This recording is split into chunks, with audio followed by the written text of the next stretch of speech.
This is ToRAISE Questions Doula podcast, and this is Thérèse Hakoun. I'm Executive Director of ToLabor, which is an international doula training and certification program. So, it's summer.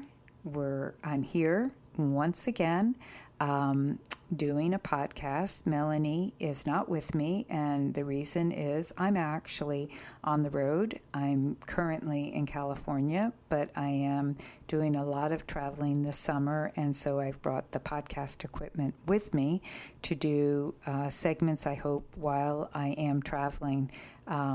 So you'll just be hearing my voice and guests that we have scheduled throughout the rest of the weekend. See, that's where my brain is. The rest of the summer. We're going to get in as many episodes as possible, but there might be some gaps, and I'm sure you're busy with summer, and you can always go back and listen to some of the old podcasts or just give yourself a momentary break. So today I do have a guest, Karry Wolf Anderson. She is a doula who has been practicing for many years now, and I've invited her to just have a conversation with me about life as a doula and how it's impacted her both personally and professionally. So I really look forward to having this conversation. I just think it's really worthwhile for all of us to hear other people's stories. So I'll be back in just a moment. Episode 115, outro. Well, that was really nice. I hope you guys enjoyed it. I do know Karry through these years. I remember her taking the workshop way back, like she said, when ToLabor was originally Alice. And through the years, we've had contact, and then she has been, as I mentioned, a regular sponsor of our trainings in the Chicago area for many years now, and she is a lovely person and a really good doula who has worked hard to maintain the integrity of this work and also of who she is as a person. So I appreciate hearing the story. Like I said in my introduction, I like to hear other people's experiences with birth work, and I think it's valuable for all of us to hear how people handle their circumstances. So I hope you enjoyed it as much as I did. Just want to remind everyone about upcoming workshops that we are having. As we mentioned, there is one in Chicago area, LaGrange, in September. The week before that, in Providence, Rhode Island, September 13th through the 15th. October, we will have a workshop in Richmond. If you'd like to come to Richmond and take a training with me, I would love you to come. It will be at a lovely facility. That is October 6th through the 8th. We will also be in Wilmington, North Carolina, not far from the beach at all, the following week, October 13th through the 15th. Beautiful place to come.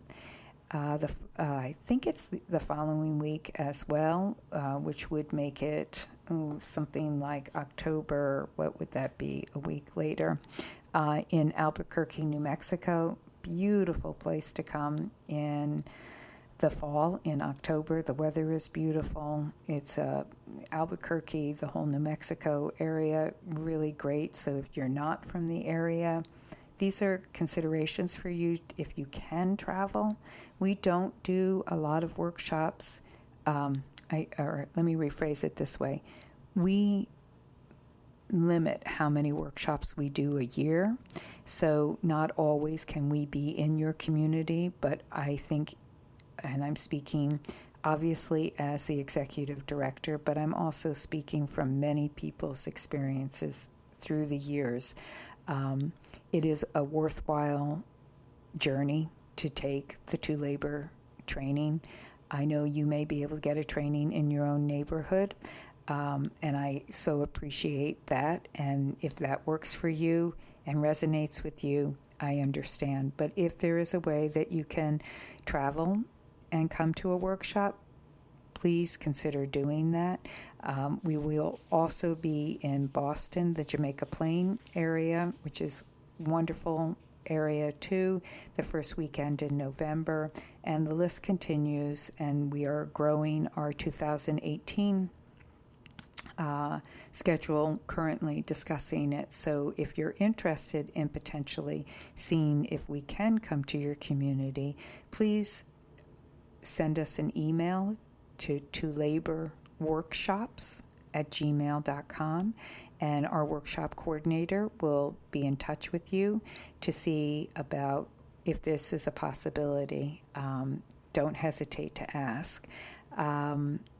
And if you have suggestions for the podcast, please email us at ToRAISE Questions@gmail.com.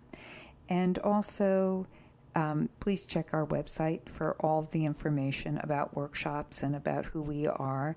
We have a podcast page which has resources on it from other episodes that we've done. It is tolabor.com. And finally, if you're enjoying this podcast, I am so grateful for your listening and your support of us. It is free. We do not charge for this, but if you are finding that it's worth your while, two things: please let other people know about it and share this podcast, because the more listening, the better. I guess it's three things I want to say. Leave a review on iTunes. This really helps our visibility. If you can do that, we'd really appreciate it.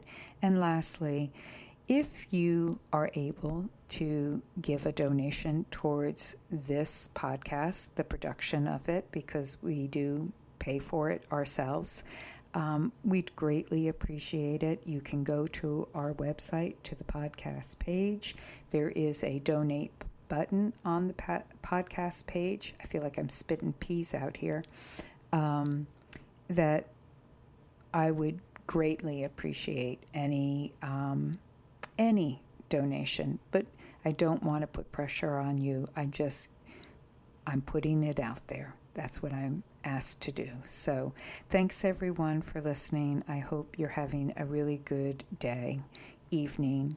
I hope your week will be wonderful, your month, and the rest of your year. And please make sure you're taking care of yourself as you take care of other people. I'll talk to you again soon. Bye now.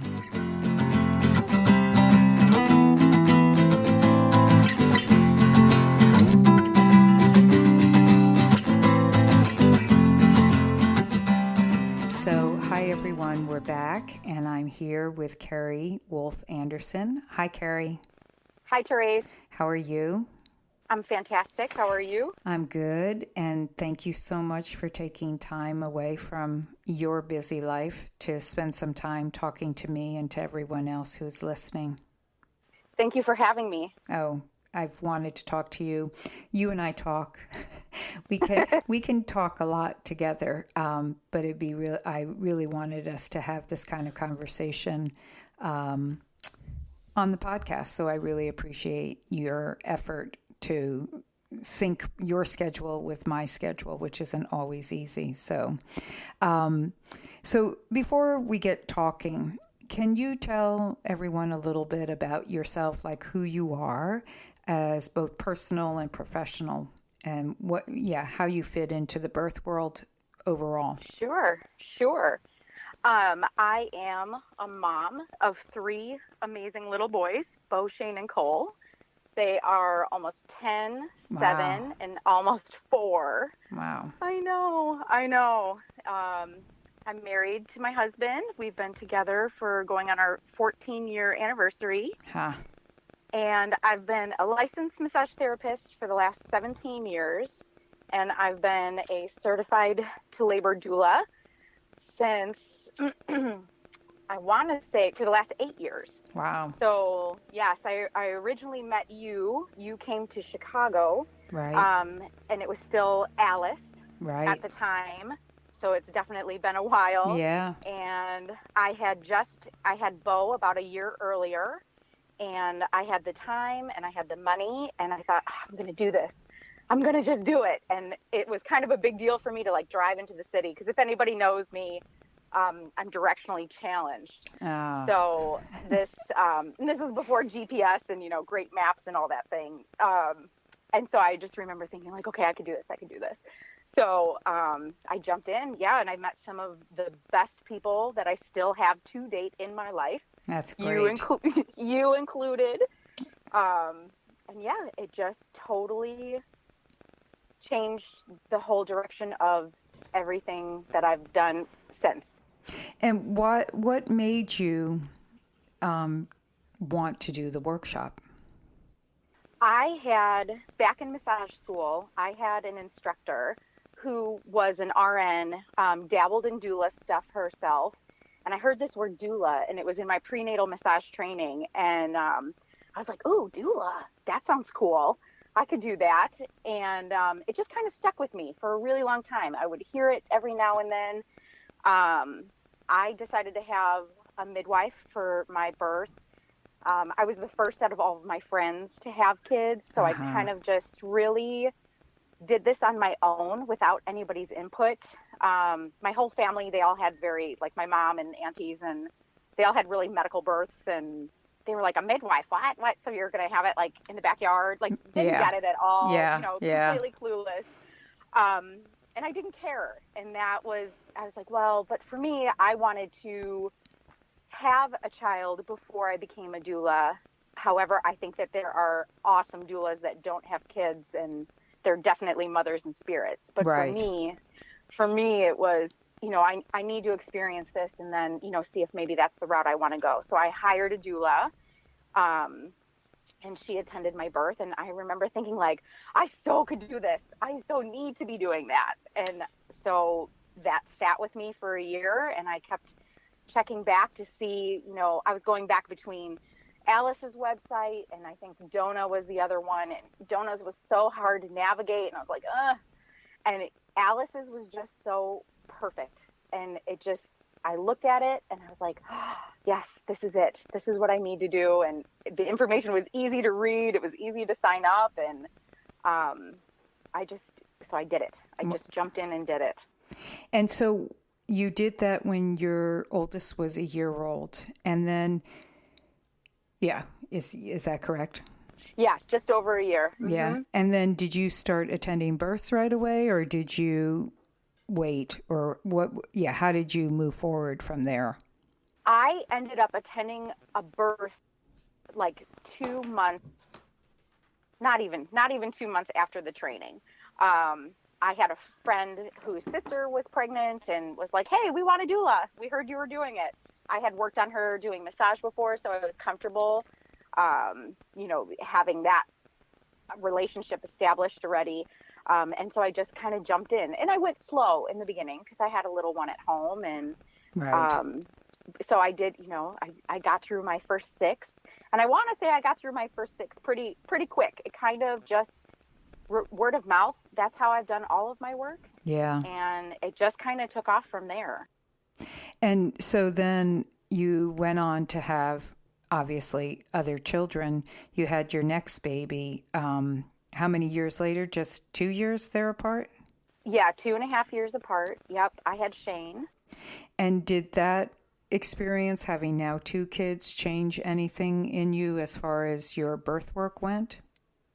Oh, yeah. I mean, it changed. It had to shift. I had, 2 little people at home, so it really had to kind of shift on what I would take and what I couldn't take. And at the time, my husband had lost his job.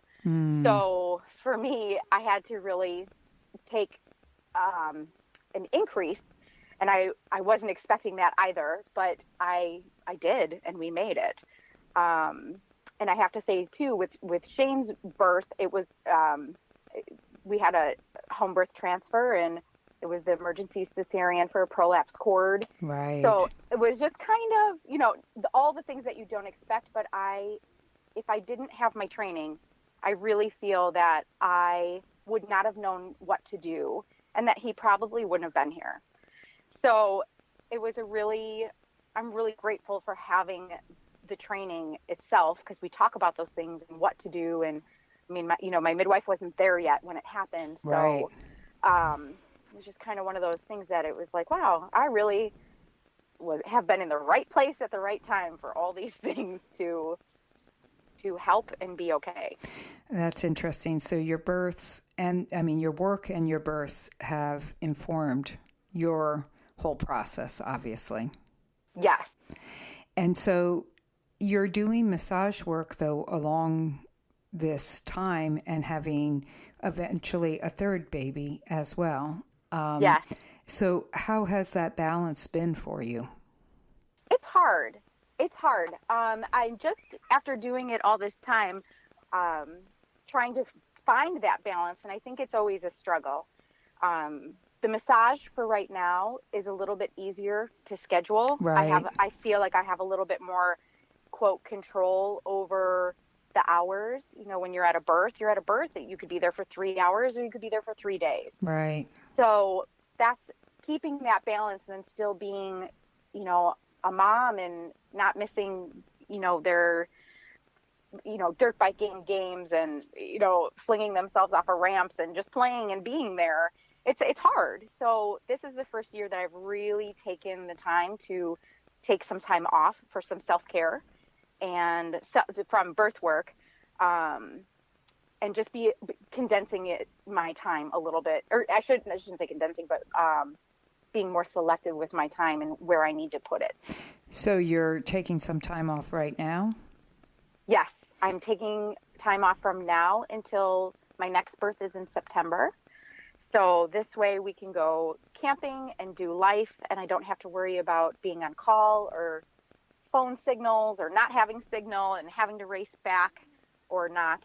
So I can really just kind of unplug and be present in my own life fully. Yeah, which is something, as you know, I really talk about a lot in the workshop and probably on these podcasts is, it's if you're not showing up in your own life, and because you're showing up in everybody else's life, we need to pause and really consider what does this mean and how can we balance it.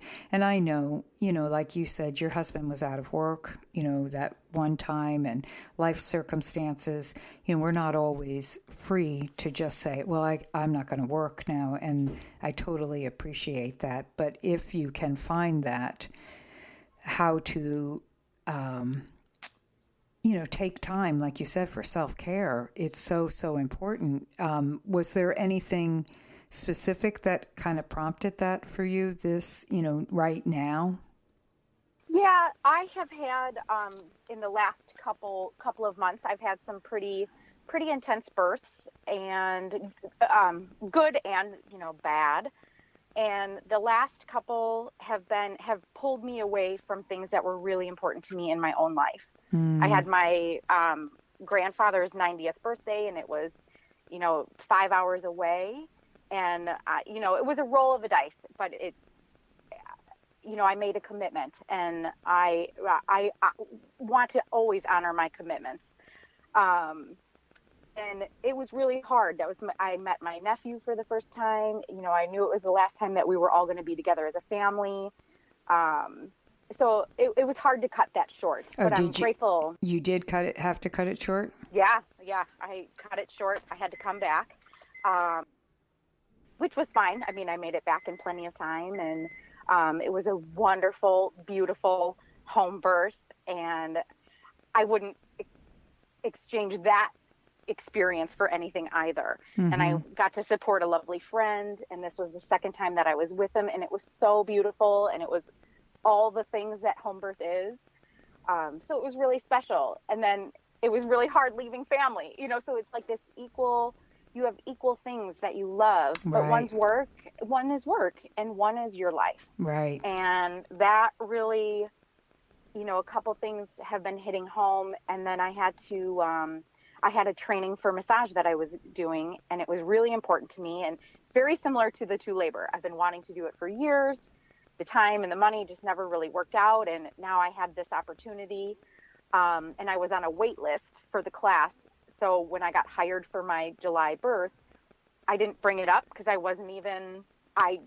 at that point, I was not even going to this class.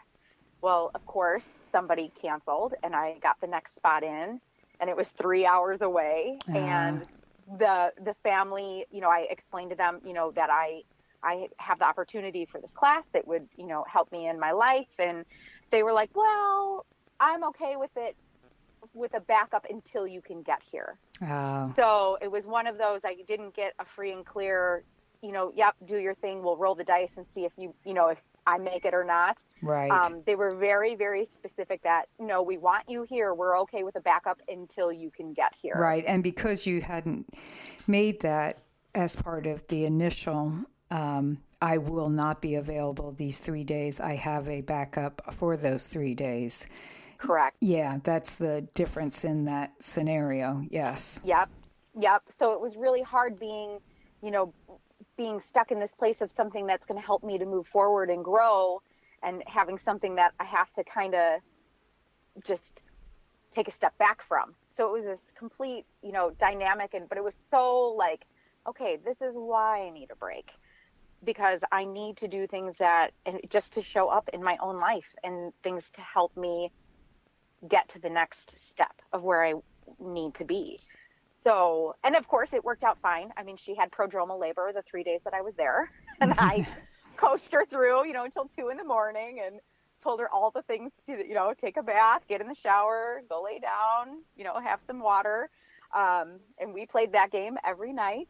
And then, of course, she didn't have her baby until a week later after I got home. Right. So it was... which is great. But that's the story of this work that I don't think people can really appreciate until they're really doing it, is that you were in labor with them for 3 days. Even though you weren't physically present, you weren't also 100% physically present for your class either, because you're constantly thinking about, oh, okay, well, it's prodromal now, but will I have to leave? And that I hear is a good reason why you are coming to this place also. It's not that you won't do this work. It's just like, give me a rest from this for a little bit. Yes. Oh, yes. I will forever see myself doing this work. But I have to take into account just how much of it do I really need to do versus how much of it do I want to do. Right. And that's such a difference. And this is the first time in a few years that we're in the position, well, a little bit better, but that I can say, okay, I'm not going to freak out because I'm not going to take a birth for 2 months. It's going to, somehow we'll make it work, and I'm not going to stress out about it because I need to do this for myself. Yeah. So, I think before that really wasn't an option before, and now we're in a better place, and it's still stressful, but it's not, I feel like I don't have as much riding on me as I did before. And I think, that is so legitimate. It goes back to what I just said also, that we don't always, we have to make money, and often our money from birth work is either what is absolutely needed or it is part of what is needed. And so it's not always the luxury that we can just go, well, I'm not going to take any births. But if we do have that opportunity and you are going through more of am I really taking care of myself? Because then we need to pay attention to and let it go. And it, I've spoken about this many times, that I've taken time off from birth work through these last 25 years, and I always come back to it. But I have never regretted being away from it. Do I miss it while I am away from it? Of course. But I also know that it's always going to be there. And, we got to get out of this competitive edge thing too, like, oh God, they're going to forget about who I am. There's always new people that come up, and people will always need someone to support them at their births. And so I think we do need to take kind of a back step, a step back. I said it wrong. Step back to look at our lives. And, I've never regretted it. Like I said, I mean, it's hard when you hear about somebody's birth that you think, well, I probably would have been there. Or, you turn down a previous client because it's just not jiving with the time frame that you are looking to take some time off of. But yeah, if you're meant to be there, you will be. And back up. So what have you, like the home birth leaving your grandfather's 90th birthday and going to that birth, did you not call a backup because it was your friend? Right. So it was kind of like a me or nothing type Yeah. of a thing. Uh-huh.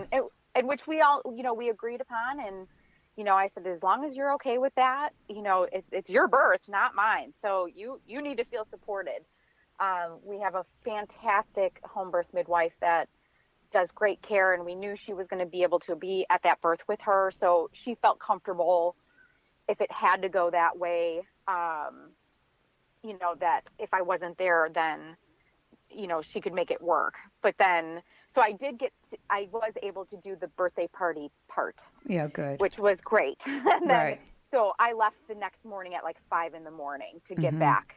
So I just was not able to spend, an entire 24 hours with everybody. Right. But yeah, but that was there. And, and at that point, I could have said no, I really need to be here. But I felt like I did get enough of the family part that that was really important for that beginning part to be there, and the party part of it, I should say, and the just kind of, chit chatting and hanging out with everybody. So I was grateful for that I got that, and the time to go then. And so I've asked this of other people as well, Karry, but if you are doing a massage and somebody is in labor, or you have a scheduled massage and you're out of labor, and all the other variables, how have you handled that? Because people are always interested in, like, well, I have an outside job, or if I'm going to do this work and I already have an outside job, how am I going to balance that out? And of course, Yeah. you're doing self-employment. You're not working for somebody, right? For the massage. Right. Yeah. Right. So how have you balanced that? So I've been really lucky. A lot of times births happen at 2 a.m. and you're back by 9, and, Mm-hmm. you're able to, so I tend to just jump right back in. But as far as having to cancel, I've always let people know ahead of time, like, hey, just so you know, I am on call for a birth. If I have to cancel, I promise you will never show up at my door and I won't be there. So, but I will, give you a heads up that I need to reschedule with you. And I have yet to have a client, whether they're established or a brand new client, that has had an issue with that. That's I've been good. really, really lucky. Yeah, super lucky with people. And most people are like, oh, a baby, how exciting. Yeah, go do that. And then you can work on me when you get back. So Well, that's most good. people, yeah, I have found that's been a lot easier to balance, and that people are like, okay, yeah. Or if they know that I've been gone, I'll be honest and say, look, I've been up for the last 20 hours. Can we book this for tomorrow? Can we reschedule for tomorrow? And everybody says absolutely, because I don't want to. And that's the other part, is that I refuse to give garbage work for the sake of money. Right. So it's really important to me that I give my all in whatever hat I'm wearing. So I do definitely, sometimes you drink enough coffee and you just, Right. you're in it. Yeah. You're in the game. Yeah. So just keep going. Sometimes it's easier to just keep going. So, but I've been really lucky with that people are very understanding, and it works well. That's They good. really go hand in hand. I feel like the two businesses that I have, they go really well hand in hand. Yeah, no pun intended there, right? Hand in hand. Yeah. Right. Are you involved in other forms of work as well? I also teach. I teach massage for prenatal massage to licensed massage therapists and to students. It's a continuing ed class. I also teach childbirth education, private classes, and I do placenta encapsulation. So, gosh, your life is busy. And how has that balanced out for you? I try to schedule classes to teach when I don't have births. Okay. And classes for massage therapists, we have to make, X amount of hours, X amount of years. So every couple of years, I have a wave of really busy teaching. And then the next year, it's kind of or just maybe one class a year with, just a handful of students in it. So I kind of know when people need their CEUs, and I can put out more for that and say, okay, I need to up teaching, and I can kind of back off on birth for that month, or just be more careful about dates of when I pick to have a class, or if a client picks me. So yeah, I just have to balance those out, and the placentas just kind of come. And everything I do is all word of mouth. So I have not advertised. I am on Doula Match. I am there. But I don't, I might put something out on Facebook, and that's it. I don't do ads. I don't do mailers. I don't do anything except word of mouth. And that has served me so well. And I think I've gotten really quality people out of that. And I think, I really value that you've been doing this for a long time, and that was your go-to right from the beginning, was the putting it out there and the word of mouth. And I know that doesn't, we have more doulas now, and I know there's more quote unquote competition for, the work out there. But I've always said that you're proving what I think is so often true, which is it is word of mouth. And the more, it snowballs. You have more and more referrals now, I'm sure, too, from people because of the amount of births you've done. They'll go, oh, well, who was your doula? Oh, it was Karry. So let me call Karry, and that they may interview other people, or they may not, because you're the person that their friend or family or whomever has recommended to them. And I think that is our best way of getting your name out there. And not to say you shouldn't advertise or do those other things. And I do think Doula Match is an easy and go-to place to put your name, because it really does generate often clients for people. But I like that that's what you have found to be the situation for yourself. Yeah. And I like to, and I work on, men, women, and children. And,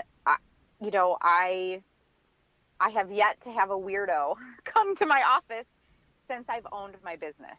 You mean for massage, right? For massage, yes. Right. So it's been a really nice, it's just been very nice that way. And that I feel comfortable in it. And it has, for my massage, I've been doing it for 17 years, and I'm still going and happily going. So it's great. It feels really good. Now, what about your placenta work? I mean, I'm assuming you do that often for your own clients, but are you also getting other people's clients? I am. So some doulas don't provide it. Some people don't have doulas, and so they are like, I don't have a doula, but I do need somebody to do this. I do get a lot of referrals from past clients and from some of the hospitals that I work in. They know me well, and they know my work. And I've gotten a lot of referrals from different practices, too. That's good. That's good. Yeah. Do you like working with placentas? I do. There's a whole, uproar. It seems like every, couple months there's an uproar about, doulas and placentas, or somebody's always got something. So currently there's a big hubbub about GBS. Right. I was going to ask you about that. Right. Did you want to comment on that? I think it's one of those things that it could go either way. Do I think that there needs to be more studies and histories on placentas and, how we're doing things and what we're doing? Absolutely. I think you always have to be forward moving. Do I think a lot of times it's, the first thing would be like, well, she's, encapsulated her placenta. It's the only thing it could be wrong. And I think it's a very easy go-to to be like, well, somebody might have messed up somewhere. Let's just blame it on the placenta. So, because it's out of, their control. Right. So, having it transfer, I can't say for sure. I mean, I I cannot go out in the world and say there's no absolute way that GBS could have been passed from the placenta that was, dehydrated, put into capsules and given to the mom. Is it unlikely? Probably. Did they, probably more pass it from hand and mouth? Probably. But I'm not a scientist. Right. And I haven't done the studies myself. So, and there are none. And Right. nobody's doing them. So it's very hard to say. So, it's just kind of, it does make you pause and think, should I be doing this? Should I not do it? Or how am I doing this? Is there some room for improvement, or am I doing all the safeguards, all of those questions? And I think those are legitimate, like you said, because we don't know enough about how everyone is handling placentas and what the effects are. We know anecdotally, and some research about it, but primarily anecdotally. But I'm not speaking to this on either side, because I'm not involved in doing placentas, though I must say that I adore, is that too strong of a word, but I adore placentas. I love them. I find them fascinating and so forth. But I do know from other parts of my life, often when it's something more complementary outside of the mainstream, conventional, I should say, way of doing things, then, and there's one case, it suddenly becomes, oh, it's all bad. I mean, but we don't hear that often with, and I'm going to go to a different place here for a moment, but we know how many times Pitocin can be this awesome, wonderful, superb drug, to really help initiate or move forward, augment a labor, or help with the hemorrhage. We know that, and it's wonderful.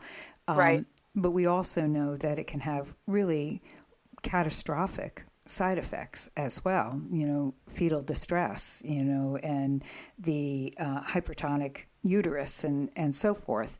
And yet we would never say, don't use it.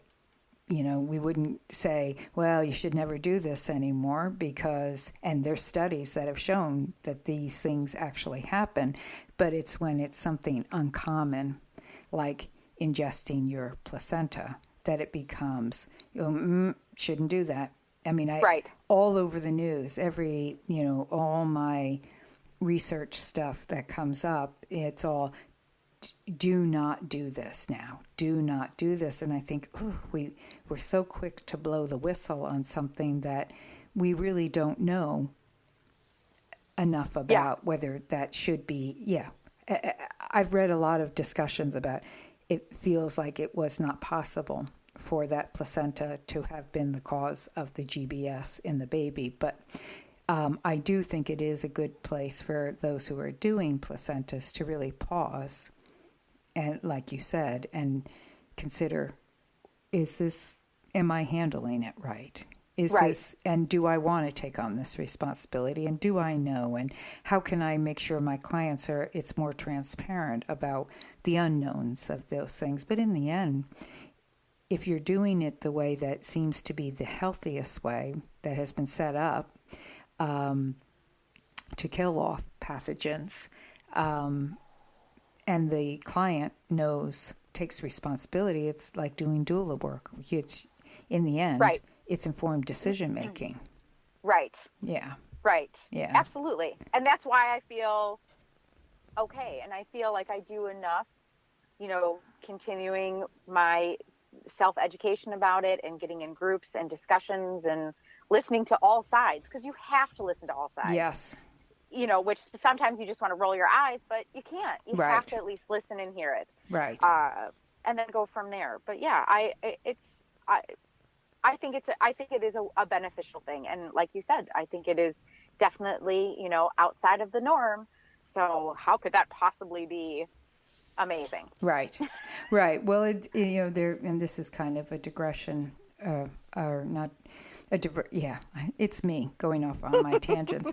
But the same thing has occurred once again, with the controversy around water births, that there were the 2 reported cases of Legionnaire's disease, of babies contracting it after a water birth. But when you look at how these water births were done, you see the error in the process of it. And also, I think of the hundreds of water births I've been to that do not have any negative outcomes. And so it's like, okay, I appreciate those 2 greatly, that they created an awareness. As a matter of fact, what I got from the input about it was a safety measure to take to put into the process of water births is, if you're using a hose, but even if you're using a tub, though the tub is probably used more frequently, but if it's a hose, they said run hot water through it for, I forget how many minutes now. I want to say a couple minutes to get like any stale, sedentary water through the pipes and through the system. And that way they feel like that's what part of the problem is, the stagnation. And so that's how Legionnaire's is done. And so I thought, okay, well, that's a worthwhile thing to just put into the mix. Like, okay, why not take that extra precaution to be sure? But that doesn't mean you shouldn't have water births anymore. You know, because there were 2 cases of known Legionnaire's from that. I mean, there's so many things that we don't stop doing just because, I mean, how about salmonella? We don't stop eating the food, most people don't, that caused the salmonella, Karry, given the fact that you have been a doula for a really long time now and been pretty active through all those years, I'm sure you took time off when you had babies for a while and so forth, which I guess I would ask you that. When you were pregnant, were you still doing births, or did you take time off while you were pregnant? No. Looking back, I would not have worked up as far as I did. My last pregnancy, I had a repeat client, and we love each other, of course. And we had a due date that was like almost a month apart. And I was like, all right, I'll take you. Like, close enough. And she knew I was, big and pregnant and whatever. Well, she went 2 weeks late and I went a week early. Oh, gosh. So I ended up being at her birth 6 days before my own. Which I don't recommend. I wouldn't do that again, but I wouldn't have, again, it was a wonderful birth. I wouldn't, I love them. Right. And I would forever have been with them, and it was perfect. But no, I did massage all the way until the very end. And then the births with my last, I did that silly one. And then with my middle, I stopped probably, I want to say a solid month before. And it was tough. I mean, it's hard work. Yeah. But do you feel like a month was enough time, or, I mean, I guess. No, I didn't. In all honesty, no. Again, it kind of goes back to, self-care and awareness and doing what you need to do versus what you have to do or want to do. And I didn't think it was enough time. I felt if I had called it maybe 2 weeks sooner, I think a nice 6 weeks would have been a sweet spot. For you. For me. Yeah. For me. Yeah. Yes. Yeah, I think that, I mean, I'm always curious because my own feeling is I would like people to have actually a couple months, if possible, not being, I mean, I feel like the ideal, and this doesn't mean it has to be this, but if you can stop at like 6 months, 5 to 6 months, and just really focus in on your pregnancy, and then also not let your clients worry about you being the pregnant person there also. Yes. I think that's, from my perspective, the ideal. And yet I know people, have to work, and I know people are different and can work 6 days before they give birth to their baby and have, and be fine with that. I'm always curious, how it's a question that comes up often, Oh, yeah. from new doulas or doulas who are newly pregnant, like, God, now what do I do? So I think, Yeah. it's just valuable to hear it from a practicing doula. Yeah, for sure. I mean, yes, if I could have allotted more time, I would have. But it's like kind of like, oh, that first pregnancy, man, you set the bar so high for yourself. Yeah. Like, I could Yeah. do it all. And then you add another kid and you're like, I can still do it all. And then you add another one, yes, I definitely would recommend, taking more time than not if you can. And Prior. did you take time off after the boys were born?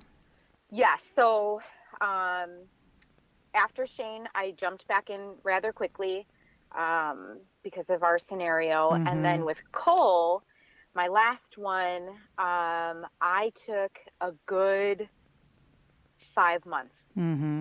before I came back to birth work. Mm-hmm. And that was still very difficult too. I didn't feel like it was enough time.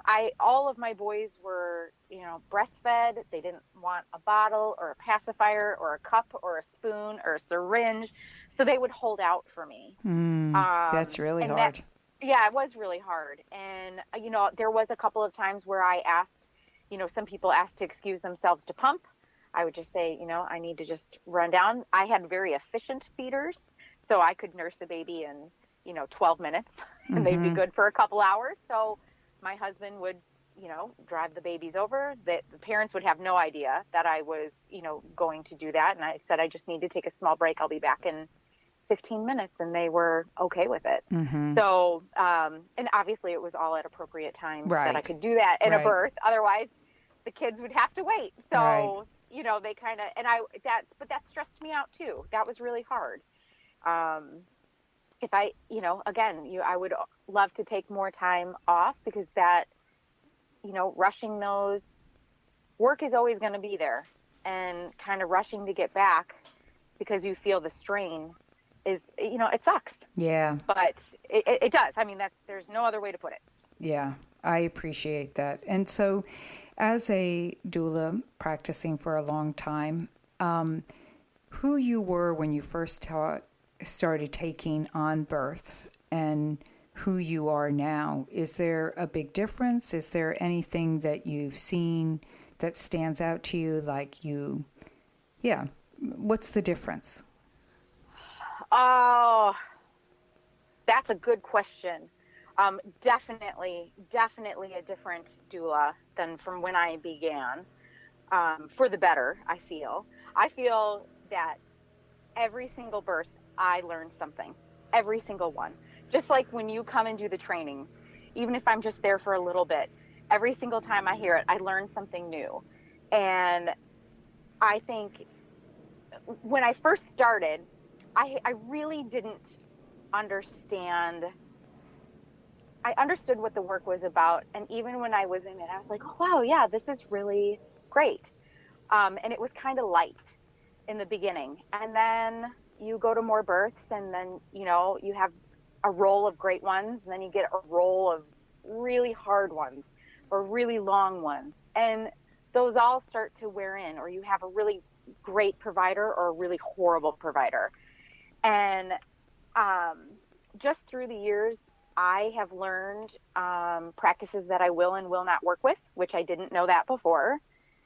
And that's just to really protect my own self, because I tend to just carry a lot of things, and I've learned that I cannot be more invested in somebody's birth than they are. Mm-hmm. And that's a big one. And I still struggle with that. Sometimes you see things that are just absolutely horrible and horrifying, and the mom gets the baby in her arms, and it's like all is forgotten, and it's not my job to muddy up her perception of that birth. So I have to find another place to put it. So I think I've grown more in just being okay that I don't have to take everybody that asks or interviews, and that it's okay to say no, and it's okay to say, I personally don't work with that practice anymore, but I know, so and so and so and so does. So I'm happy to refer you to them. I think that's really important. And I think, that's one of my main messages at workshops is we cannot be more invested in the birth than our client is, and we can't be invested in the outcome. I mean, we can have our intention towards what they want it to be, and strive with them to have that experience. But in the end, we can't be attached to that outcome. It's their process. It's their decision making. It's their journey. We're along for the ride with them. And I think that, I think from years past that making decisions also about what our boundary lines are so important, and I always say step out of your boundary lines for a moment and re-examine them and see, is there a reason I should be involved in this experience? Is there something I'm meant to learn, or is there something I could possibly add light to this circumstances? But if not, then we should have those boundary lines. And I think one of them can be was one for me as well, which is not working with certain practices just because of knowing what that end result would probably be. And for me, it wasn't about the client. It was about how I would have to handle the soul wrenching that it would create in my life. And I wasn't invested. It was any more than I should have been. It was more like, no, my soul can't take that. My spirit can't handle that. Yeah. And I think that's what you're talking about, right? Yeah, 100%. Yeah. And I think that's really very important. It's that line. Again, it wasn't that, oh, well, I should be able to do this because it's not my birth. It's more like, well, in this case, it's not my birth, but it's my being that is being traumatized or assaulted here, and I have a choice to be a participant in this or not, and I choose not to let myself be in that abusive relationship. Right. Yeah. Right. Yeah. What would you say, Karry? I mean, do you have a memory of a birth that was really traumatic to you? And you don't have to go into all the details, but that made you go, I don't know if I can do this, or made you decide I'm not going to work with this practice, or what? Oh yeah. Oh yeah. Oh, there's a whole bunch. Actually, there was one. It was a really good friend's sister, and it was a city birth at a well-known hospital that they have an overall good reputation, but it's for smooth birth. So if there's anything wonky, it's like, oh man, like they're good until something goes a little bit off, and then it's like the midwives are at the door, the OBs step in, and it just goes to hell. And I had a mom that came that was going to be induced, but she actually showed up and she was in labor. So they still treated her like an induction, even though she wasn't augmented and she wasn't being induced. And it was really hard to deal with that, like kind of fighting that. Because again, like as the doula, it's not your position to talk to the staff about it. It's, talking to your client about it. And we had talked about staying home a little bit longer and, things like that. And they chose to go, and okay, so they made their choices. And she was cruising along and she was doing wonderfully. And they ended up doing an internal fetal monitor, and then said they also need to do a pressure catheter, and then just a regular. It turned into all the things that were very unnecessary. There was nothing to even warrant any of those things to happen. It was just what needed to happen next on their timeline. And she ended up having a rapid descent. They checked her and she was a 9, and they said that the baby tanked, and they rushed her off, put her out under general, and gave her a C-section. And she was a first-time mom. And when she hours later came out. This is like the baby goes on a different floor, recovery's on a different floor. It's kind of a mess. The sound that she made of just coming out of anesthesia, if you've ever heard anybody come out of anesthesia under general, or if you had it yourself, it is this horrible,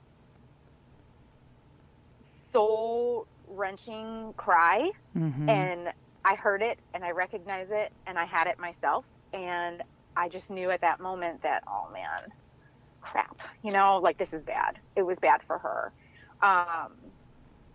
And she didn't get to see her baby for hours. And the dad was really, had a hard time advocating too. And, thinking like, well, the baby needs to do this and that. It was just a lot of the things that you learn after you're a first time parent, when you have multiple kids, of what to do next time. And she was like a sister to me. So it was very hard. And it was one of those things of, we knew that it could have gone this way. There was a better possible choice for the hospital, but they stayed. And so that was kind of like, okay, so let's deal with what we have. But after that whole thing went down and how she was treated, it became one of on my no list, because of how just out of control it went for no reason. And what it came down to is that they felt that she was going to have a very large baby. Somebody came in and palpated her every hour, and the poundage kept going up. Really? Yeah, it was just. And was it accurate? No, of course not. No. I mean, he was a good sized baby, but he was not a 10, 12 pounder. No, but he was a good sized baby. And like I said, it was a rapid descent. I mean, it just really, my view of it is that she really got robbed of an experience, and the fact that she had to be put out under general and not even have the epidural, and to have made it that far just sucks. Yeah. And so to clarify, you didn't want to work with that practice any longer, or that hospital? A little bit of both. Both. It's one of those things where, the midwives are great, and then as soon as maybe somebody questions them, they really don't advocate for their patients. They kind of bend to what the OB wants and does, and really did not advocate for her at all. And it was really hard to watch. And those are the births that really get me, are the ones that I just want to rage, and you can't. And those are the ones that are just so hard on your heart. And so what do you do with that, since you can't rage with your client, and you can't, rage at that moment? What do you do with that? How have you found space for that, or have you? That's definitely a work in progress. To be completely honest, I cry in my car on the way home. And just kind of, because I don't want to bring it home, because not only do they not understand it, I just don't need, they don't need to hear it. And they're little, it's like I'm coming home to my kids, not even my husband. So I do a lot of crying in the car, and then I come home and I shower and I kind of do a little meditation and just let the water hit me and try to wash it all away. And I have found, counseling has helped me a lot. I found a wonderful counselor, Peggy Healy, and she's been in the birth field. She gets the work, has just been valuable, so valuable to me. That's good. And then other doulas in the community. I have a couple really, really tight ladies that I love, that I know that I can just call and let it all out, and know that they understand what it is, and, can have some, empathy for the situation. Yeah. It's so important. And this is something about that self-care that we can never talk about enough, which is you got to learn to let go of those experiences. It's like they will eat you up. If we don't have an outlet of some kind, and it doesn't have to be talking to somebody, but that is certainly one of the better ways to do it. But again, being very thoughtful about who you are talking to about it, because it's confidentiality. So having a counselor is awesome, who understands it, and those trusted doula sister friends that you have is so important. But for some, it's just even that ritual of letting it wash away in the shower, like you said, or writing it down, or I mean, I have certainly cried many, many times after a birth experience myself, and I'm sure those who are listening have as well. And sometimes that's all I need is, that. I remember driving one time and screaming in my car all the way from the hospital to where I had to be next, just because I had to release what I felt was like just overwhelming trauma. The tears were not enough. It was just rage, and it was pain, and it was that intensity of that feeling. I knew I couldn't meditate it away. I needed to literally scream it away. And I'm sure I had a little orange Volkswagen Bug that I was driving. I'm sure I looked like a maniac woman to anybody who saw me driving down the highway, screaming in the car. Or maybe nobody even noticed me. I have no idea. And then are there births that do you get regular repeat clients? I do. And I'm so grateful for them. And it's such an honor, and to see how it went the first time, and then the second time, and then the third time. Yeah. I mean, it is just really, really, really amazing. And those births are just,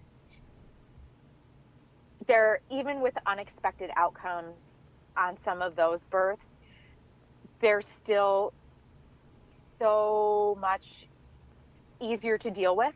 We already have that, foundation laid, and we know, like, we've talked about all the things, and they know you know they them. know me, and that the trust is there, and the openness is there, and it's generally a really good experience, and and those are the ones too that keep you going, and in hopes that everybody has a positive experience, or that they could find something positive out of their experience, and that it wasn't all negative. Right. Because sometimes births are just a beautiful disaster. And that's a good way of saying it.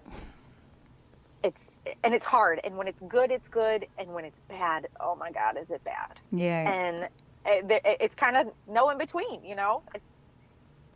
Yeah, for some people. And, your births, did you carry, like, after you, I know with your second one, like you said, you had an emergency C-section. I mean, going from a planned home birth, being at home, your midwife's not even there, you have a prolapse cord, you end up in the operating room under general, right?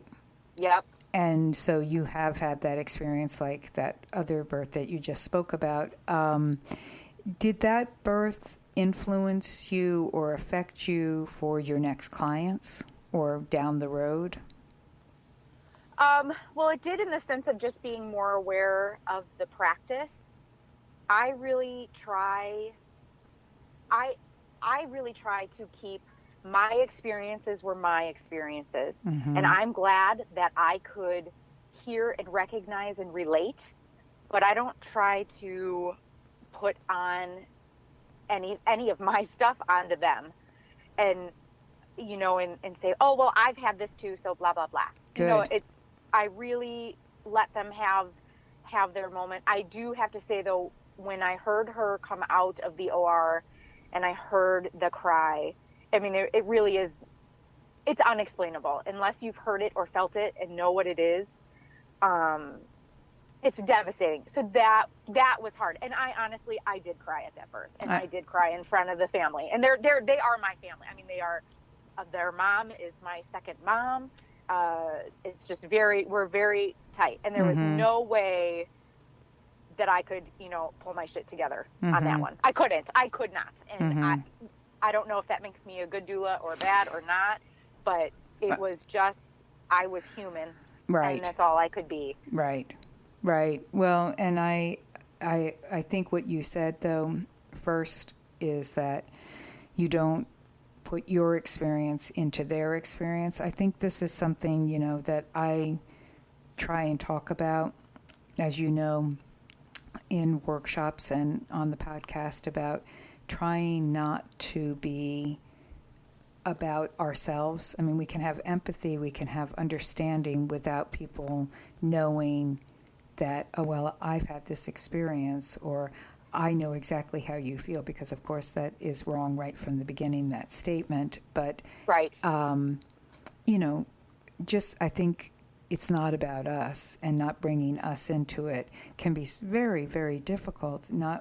I would be remiss in saying that, not saying that, but it is important because it's not happening to us like it is happening to them, and that's the focus. Otherwise, the focus becomes about us. Right. Yeah, and us trying to relive or fix or right the wrong, or whatever the case might be. So I would assume, as you grew as a doula, that gets both easier and harder at the same time. It does. It does. And, and you don't want to compare like somebody's last birth to their next birth, or you were with, I don't want to give, well, that provider did that person wrong, so I'll never work with them again. Sometimes things happen and they don't go, but yeah, I mean, you grow from each one, and you really take a piece of each one, and you do have to look at it. You have to. And I think that's kind of what sets us apart from, some other, doulas too, that do the work differently, that it is just this, like 9 to 5 or extra hours and charging over and, all these different things. It's like, but you're losing being the personable part of it. Well, the spirit of it, the true, I mean, I was just viewing a documentary about, and a portion of it had midwives in it, and it's about that personal care that is so important in each individual's lives, no matter what the circumstances. But when it comes to something so vulnerable and so powerful as birth, that is so important that it goes without saying, this is a job. And you said that earlier in our conversation. It is a job, but it is also, there's a unique quality to this job that should never be missing in it. It's not just a 9 to 5. Here's my fee kind of job. If that is what it is, then to me, that's not the doula care that I care to promote for people. No. Yeah. And it's no different than, a provider being on a watch and pushing somebody through. That's how I feel. I agree. I have to agree with you. Yeah, we get really pissed off about that, but so therefore it should not be repeated. And that doesn't mean, like you said, on another avenue, that you're not human and you're not thinking. I've joked about this, and you've heard me say it, that there are times when you're looking at your watch discreetly and thinking, God, I wish they would just get an epidural, or what did I think was so wrong with a cesarean, or can I go home now, whatever. Why is Pitt bad? Yeah, why is Pitt bad? Yeah, all those thoughts, but that isn't the essence of the experience, and I'm not hearing from you any disagreement on that. No. Yeah. No. Yeah. And one last question, and then, we could keep talking, but being that you have had a family doing birth work, let alone the other jobs, but really specifically looking at birth work because it's so unpredictable, and you have a relationship, a marriage that you've been a part of for all these years. How has that been? How is your partner, if you don't mind me asking, when it comes to this unpredictable job that you have? Sure. I have to say, for the most part, he is a super laid-back guy. I could not have asked for a better partner to understand this work as far as what it means to me. I mean, he doesn't get the ins and the outs because I don't explain it, but he sees what it does for us as a family and for me personally. Um, I mean, there's been times that it's hard. I mean, I've missed birthdays and anniversaries, and it's hard. And, we always make up for it down the road, but he really has been amazingly supportive. And I know the divorce rate is pretty high among Right. birth workers. Right. So for me, it's something that I am checking back in on with him a lot, and just saying like, hey, this is what's coming up. How do you feel about it? I have to, even just with our recent camping trips of having to, pull out of those and get home because I'm like, sorry, I'm annoying. This is, and I Yeah. get it and I'm sorry, but he really does his best to support me and to support the kids. And, um, I was lucky enough that he was home with the boys when he Yeah. was out of work, and Yeah. That's like, helpful. that time was such a gift too, because he got to spend that time with them. That was so important. And so I have no complaints there at all. And now he's got a job that, if he's called in, like, can you take the day off? Because this is rolling into tomorrow and I don't have a sitter. Can you take a day off? So, his job's been a little bit flexible with that. That's good. Not a huge, obviously you Right. don't want to take advantage of it, Right. but it's been okay. So, um, he's like with a legit company that has sick days. I'm like, what is this? I don't even know. So it's all exciting for us, but but it is really important, and I do check back in with him because I love him, and I want our family to stay intact, and part of that self-care is part of family care too. Yeah. And really just, I need to make sure, um, with him being so laid back, I am the one that's like, we need to go on a date. We got to have a date night, things like that. But he's open to all of it and That's very good. supportive. And Yeah. that, yeah, and I ask it only because of the reasons that you're bringing up in your answer is that that kind of checking in is so important because they're, this is the person you love and want to spend the rest of your time with. The birth people will come and go, stay Yeah. maybe dear in your life, but they will come and go. And so having that support and checking in and readjusting, not always and not all the time, but really taking a hard look. I mean, we always say you can't do this work without a pretty supportive partner who understands that this is the unpredictable side. I mean, everybody has jobs. I mean, most people have jobs and they have to juggle life and their job, but the uniqueness of this, of we don't know when we're going to go and when we're going to be back, is, very important to have that conversation. And as your boys get older, I'd like to tell you it's going to get easier, but it's going to get, in some ways you're already seeing it, being that they are getting older, more complicated because Yeah. there are going to be more things that they're involved in, and it's going to be checking in with them. And do you mind if I miss this? How important is it that I go on that field trip with you? Is it really? Right. Yeah, those kinds of things. And it's not to make it impossible. It's just to really be conscious of that and having good backup too, so that Yeah. and being transparent with your clients right up front about this is the best I can. I know this will happen. I may not know this might happen, and I'll be there. If not, I have a backup person for the experience. Right. Or we don't take the births, like, Right. yeah. So, Right.